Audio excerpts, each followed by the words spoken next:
China, a vast and fascinating country, has a history stretching back millennia, much of which remains unknown, especially in the Western world. Recently, extraordinary discoveries have brought to light evidence of an ancient and enigmatic civilization, of which, however, all traces seem to have been lost. Huge megalithic blocks, pyramids, and immense artificial caves are the incredible evidence of an ancient and unknown past. Who were the people of this civilization who created these extraordinary monuments? Today we will explore the mysteries surrounding this ancient country, mysteries that seem to tell us an extraordinary story, a surprising story, which, however, appears very similar to the one we have found in many other mysterious places on Earth.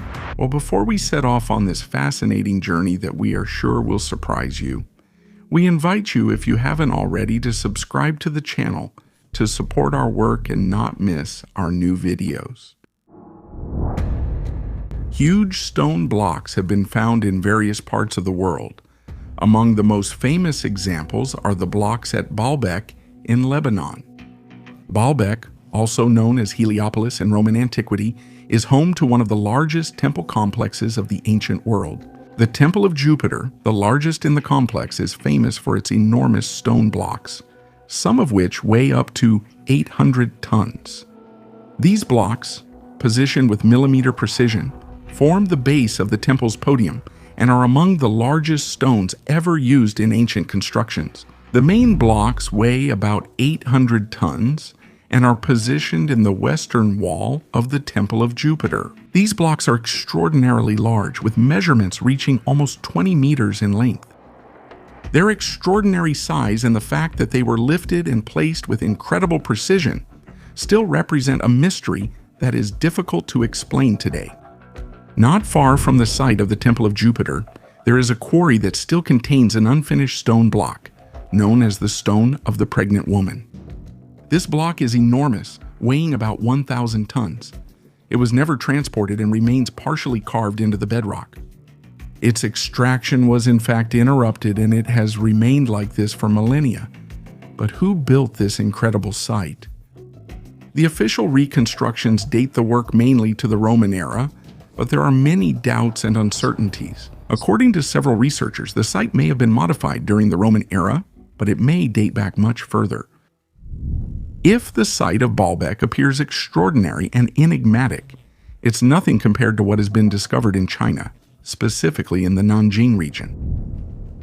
Inside the Yangshan Quarry, we actually find a huge megalithic block. Its weight is estimated at about 16,000 tons, and this makes it the largest ever cut by man.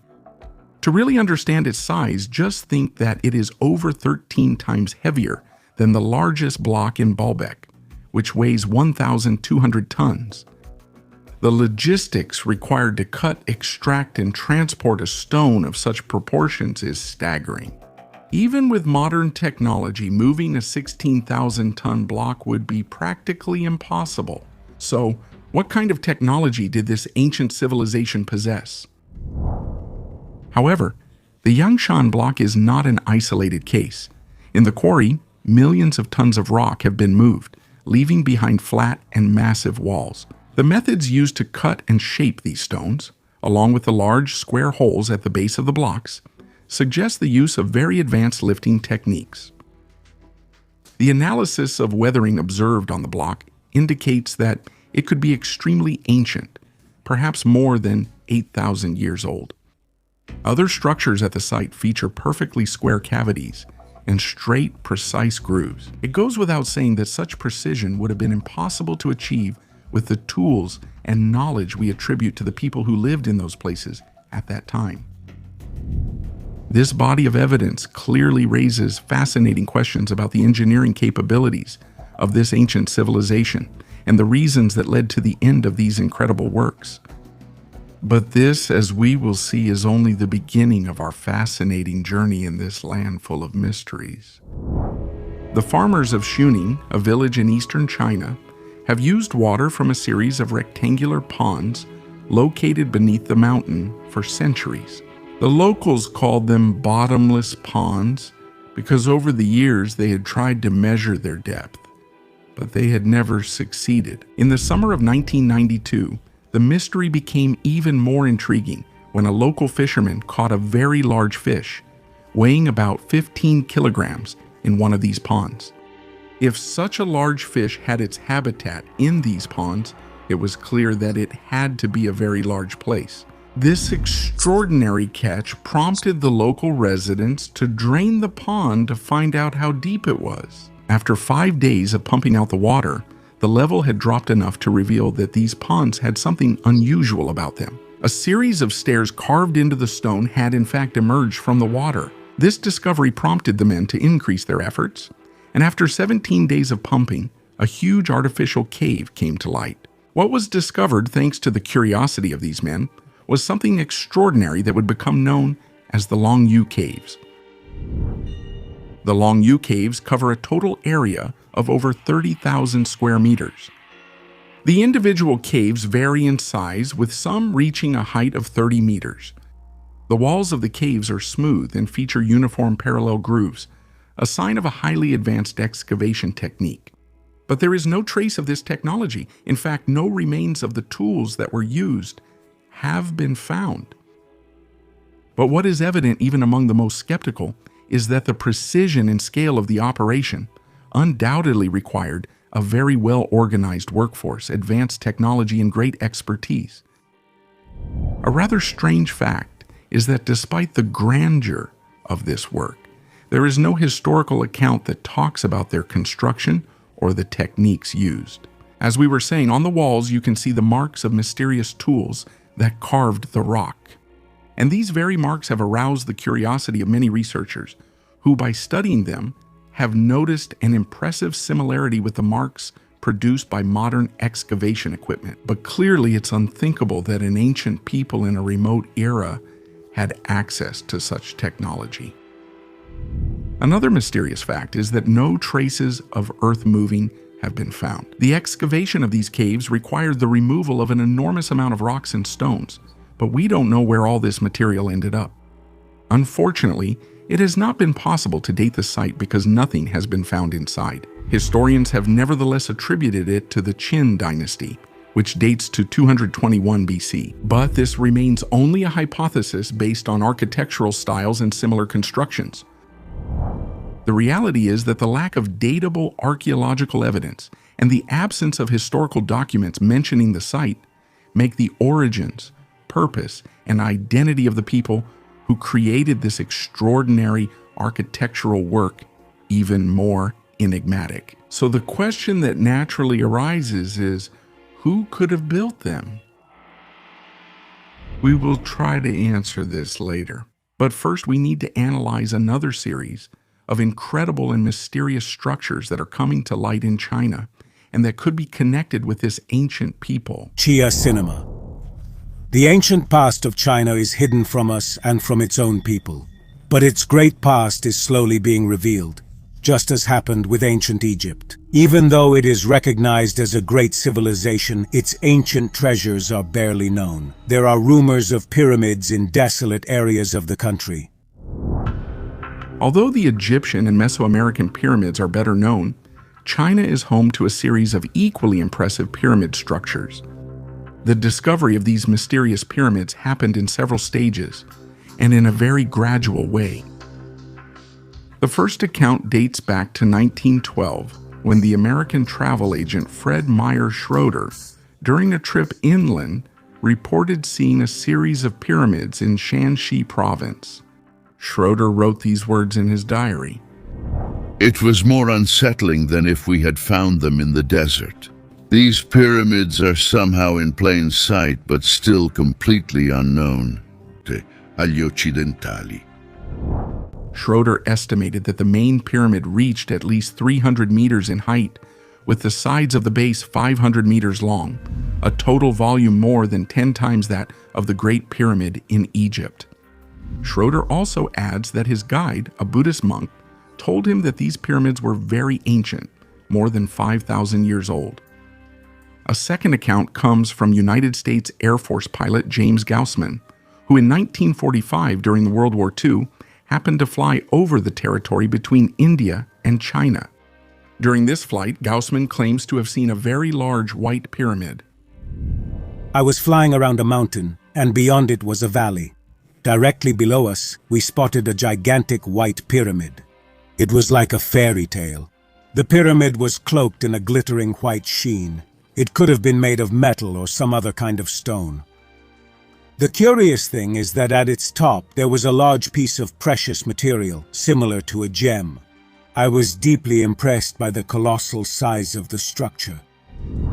It would only be 2 years later, near the Qinling Mountains, that Colonel Maurice Sheehan, director for the Far East of Trans World Airlines, would manage to photograph a Chinese pyramid for the first time. This photo would be published in the New York Times and attract the attention of many researchers, especially because of its size, which, according to estimates, would have been at least 300 meters. However, Chinese archaeologists would deny its existence. Only many years later would this pyramid be officially identified as the Maoling Mound, that is, the tomb of Emperor Wu Dihan, located in Shanxi province, about 40 kilometers west of the capital Xi'an. But this is not the only pyramid present in the region. A detailed map from the United States Air Force shows that there are at least 16 other pyramids around the city of Xi'an. A very curious fact is that the 3 largest pyramids in the region seem to have the same alignment as the 3 pyramids of Giza in Egypt and of Teotihuacan in Mexico. According to many researchers, this alignment resembles that of the 3 stars in Orion's belt. But pyramid-shaped structures can be found in great numbers in China. Many are hidden by dense vegetation that seems to have been planted at the time they were built, an effective method to camouflage them, which even today, thousands of years later, makes them difficult to spot. As we mentioned, many of these pyramids are located in the Shanxi region, which interestingly is considered a natural window for satellite launches and their re-entry into the atmosphere. In fact, one of the 4 Chinese space centers is located in this region, the Taiyuan Satellite Launch Center. Most of the pyramid structures studied are ancient burial mounds, built to house the remains of many of China's first emperors. The most famous is definitely the mausoleum of the first Chinese emperor, Qin Shi Huang, near Xi'an.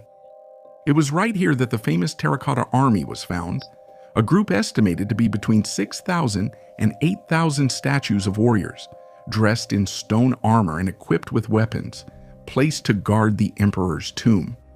Of these statues, about 500 warriors, 18 wooden chariots, and 100 terracotta horses have been unearthed so far. The emperor's tomb, on the other hand, has not yet been opened, mainly for 2 reasons. The first is that historical accounts, especially those of the ancient historian Sima Qian, describe the tomb as full of elaborate traps, including mechanical crossbows and a river of mercury designed to deter intruders. Modern scientific studies have also detected unusually high levels of mercury in the soil around the tomb, partially confirming these ancient descriptions. The second reason is that Chinese authorities believe it is better to wait for technology to make further advances so that the tomb can be opened without damaging it. However, according to some researchers, this caution is excessive and seems more like a reluctance to get to the bottom of the origin of these incredible structures. The Chinese pyramid structures, unlike the Egyptian ones, have flat tops, so they appear more similar to the Mesoamerican ones, like those of Teotihuacan that we saw earlier. But it's not just the structures that have something in common with the culture of South American civilizations. Another aspect that connects them is mythology. Chinese mythology passes down the story of celestial beings who descended to Earth on flying dragons. These were the first Chinese rulers who started civilization and are known as the 3 Augusts, Fuxi, Nuwa, and Shen Nong. According to tradition, Fuxi lived around 2900 BC and played the important role of mediator between humans and divine beings. The legends say that Fuxi was one of the first Chinese rulers. Furthermore, Xi is credited with the invention of the Yijing divination system, metallurgy, writing, the calendar, and music. Many Mesoamerican cultures have myths about celestial beings or deities who come down to Earth. An example is the feathered serpent god Quetzalcoatl, who is associated with creation. But not only that, he is described as a civilizing figure who teaches men agriculture, art, and fishing. But if it is true that the Chinese pyramid shapes resemble the Mesoamerican pyramids, it is also true that these have many similarities with the Mesopotamian ziggurats. And even in this case, if we look at Mesopotamian mythology, we find beings coming from the stars. Who brings civilization to humankind like Enki, who teaches humans about irrigation, writing, and various arts and sciences? Or Gilgamesh, although semi-divine, brings knowledge and builds infrastructure like the walls of Uruk. These ancient cultures seem to be connected not only by the idea of creating pyramid-shaped structures, but also by an ancient story that seems to be shared. Are these just coincidences? Pyramidal structures are often described as the simplest structures that a less advanced civilization could build. So is this the real reason why we find them in different parts of the planet? Or could there have been a civilization that preceded all these cultures, which passed down ancient knowledge? The fact that pyramid structures are easier to build is still to be proven, considering the complexity of some of them, which even today we struggle to understand how they were built. But even if we accept this aspect, we would have to explain a whole other series of strange coincidences. For example, at the beginning of the video, we talked about the Yangshan block, and we saw that similar blocks are also present in other places on the planet. Up to this point, we could once again talk about coincidences, but if we go into detail and analyze these enormous monoliths, we find details that are incredible. These enormous monoliths found in China actually show some sort of giant knobs that, according to researchers, would have been used to manipulate these immense stones. However, we also find similar handles in Cuzco, Peru, where many stones have similar protrusions, or on the Tiananmen Plateau, or on the Giza Plateau in Egypt, where there are granite blocks with protrusions similar to knobs, especially in the Pyramid of Menkaure. Once again, we could talk about coincidences, or there could be shared knowledge behind all this. And what about the huge stone blocks that appear unfinished, as if work on them had been interrupted by something sudden, which we find both in the Aswan Quarry in Egypt and in the Yangshan Quarry in China, and they show similar signs of workmanship. Is it possible that an ancient cataclysm interrupted the construction of these structures all over the planet? Clearly, we don't have a definitive answer to these questions, but as we've seen in this and many other videos you can find on the channel, shared knowledge and similar construction skills can be found in various places on Earth, and they all refer to an ancient past. Quoting the famous mystery writer Agatha Christie, we can say that one coincidence is just a coincidence, two coincidences are a clue, three coincidences are proof. There are still many mysteries hidden in this vast country, and we will talk about them again very soon.